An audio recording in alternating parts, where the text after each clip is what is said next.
The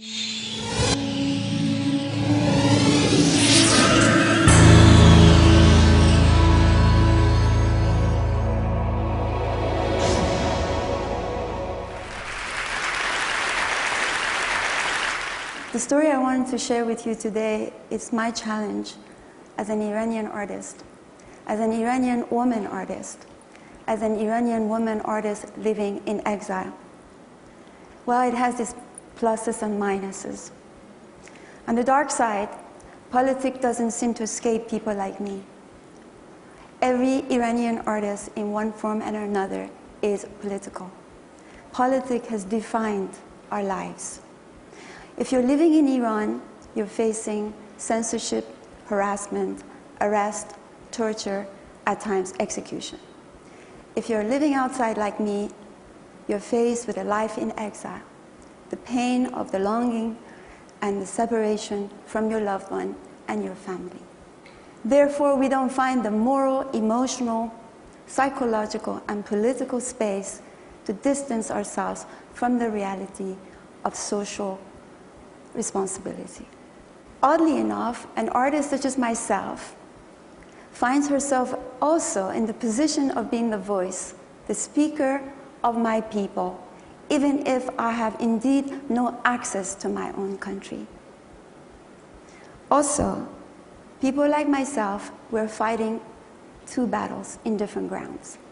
We're being critical of the West, the perception of the West about our identity, about the image that is constructed about us, about our women, about our politics, about our religion. We are there to take pride and insist on respect. At the same time, we're fighting another battle. That is our regime, our government, our atrocious government who has done every crime in order to stay in power. Our artists are at risk. We are in a position of danger. We pose a threat to the order of the government. But ironically, this situation has empowered all of us because we are considered as artists central to the cultural, political, social discourse in Iran. We are there to inspire, to provoke, to mobilize, to bring hope to our people. We are the reporters of our people and our communicators to the outside world. Art is our weapon. Culture is a form of resistance.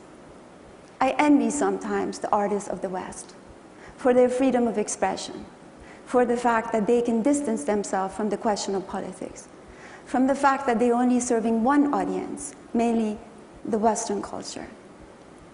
But also, I worry about the West because often in this country, in this Western world that we have, culture risks to be a form of entertainment. Our people depend on our artists, and culture is beyond communication. My journey as an artist started from a very, very personal place. I did not start to make social commentary about my country.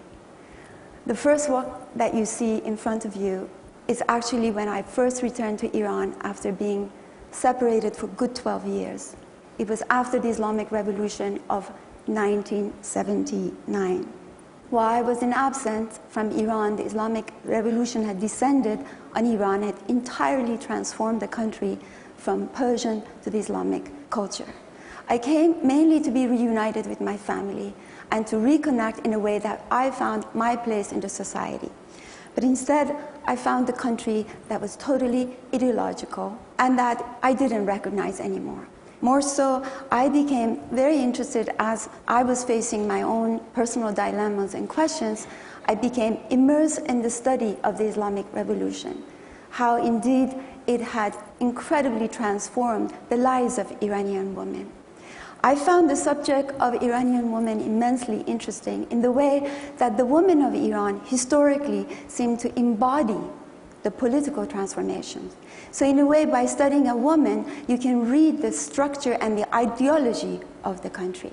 So I made a group of work that at once faced my own personal questions in life, And yet, it brought my work into a larger discourse, the subject of martyrdom, the question of those who willingly stand in that intersection of love of God, faith, but violence and crime and cruelty.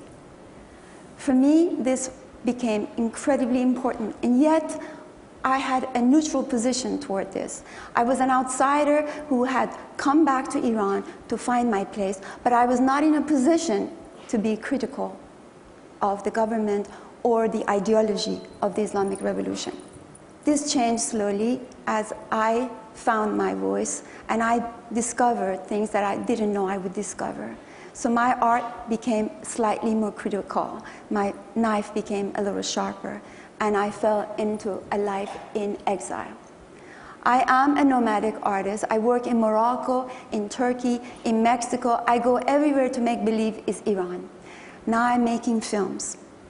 Last year, I finished a film called Woman Without Men. Woman Without Men returns to history, but another part of our Iranian history. It goes to 1953, when American CIA exercised a coup and removed the democratically elected leader, Dr. Mossadegh. The book is written by an Iranian woman, Shahnoush Parsipour. It's a magic realist novel. This book is banned, and she spent 5 years in prison.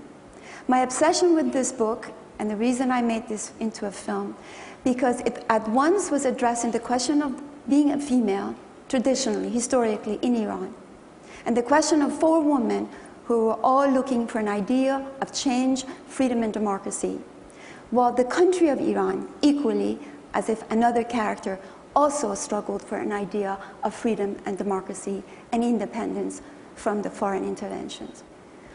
I made this film because I felt it's important for it to speak to the Westerners about our history as a country, that all of you seem to remember Iran after the Islamic Revolution, that Iran was once a secular society and we had democracy, and this democracy was stolen from us by the American government, by the British government.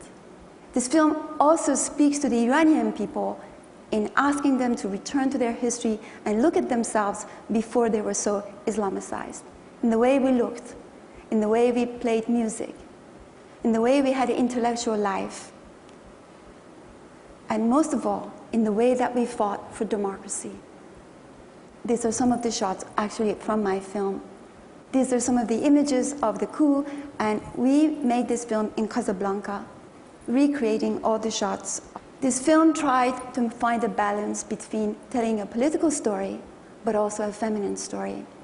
Being a visual artist, indeed, I am foremost interested to make art that transcends politics, religion, the question of feminism, and become an important, timeless, universal work of art. The challenge I have is how to do that. How to tell a political story, but an allegorical story. How to move you with your emotions, but also make your mind work. These are some of the images and the characters of the film.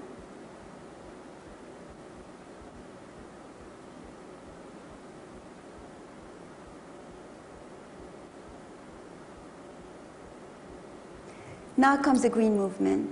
Summer of 2009, as my film is released, the uprising begins in the streets of Tehran. What is unbelievably ironic is the period that we try to depict in the film. The cry for democracy and social justice repeats itself now again in Tehran. The Green Movement significantly inspired the world. It brought a lot of attention to all those Iranians who stand for basic human rights and struggle for democracy. What was most significant for me was, once again, the presence of the woman. They're absolutely inspirational for me. If in the Islamic Revolution the images of the woman portrayed were submissive and didn't have a voice, now we saw a new idea of feminism in the streets of Tehran. Women who were educated, forward-thinking, non-traditional, sexually open, fearless, and seriously feminist. This woman and those young men united Iranians across the world, inside and outside. I then discovered why I take so much inspiration from Iranian women, that under all circumstances, they have pushed the boundary. They have confronted the authority. They have broken every rule in the smallest and the biggest way.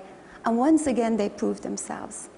I stand here to say that Iranian women have found a new voice, and their voice is giving me my voice. And it's a great honor to be an Iranian woman and an Iranian artist, even if I have to operate in the West only for now. Thank you so much.